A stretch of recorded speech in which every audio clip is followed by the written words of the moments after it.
கால் இது வந்து பின்னாடி L4 L5ல வந்ததுன்னா நம்ம காலெல்லாம் மறுத்து போகிறத நம்ம பார்க்குறோம்.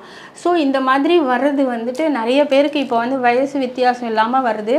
நிறைய நேரம் நிற்கிறவங்களுக்கு நான் பார்த்துருக்கேன். நிறைய பேருக்கு நிறைய நேரம் நிற்கிறவங்களுக்கு இது வருதுங்க. அதே மாதிரி இப்போ ஒருத்தர் வந்துட்டு ஒரு ஒரு சின்னதாக ஒரு கடை வச்சுருக்காங்க. ஒரு அம்மா என்கிட்ட வந்த ஒரு பேஷண்ட்டு. அவங்க பார்த்தீங்கன்னா அவ்வளோ நேரம் நின்றுக்கிட்டே தான் இருப்பாங்க. விற்பனை செய்கிறாங்க அவங்க. அவங்க நின்று அவங்களுக்கு வந்துட்டு கொஞ்சம் பெயின் வரும்பொழுதே அவங்க வந்து அசட்டப் பண்ணிட்டாங்க. ஒரு பெயின் பாம் போட்டுக்கிறது, இல்லைனா ஸ்ப்ரே ஒன்று அடித்து பெயின் ஸ்ப்ரேக்கு அடித்து அப்போத்துக்கு வலி இல்லை போய் வீட்டில் படுத்து தூங்கிடுவாங்க. ஆனால் இது ஒரு 2 வருஷமாக அவங்க அதையே கண்டினியூ பண்ணிகிட்டே இருந்தாங்க.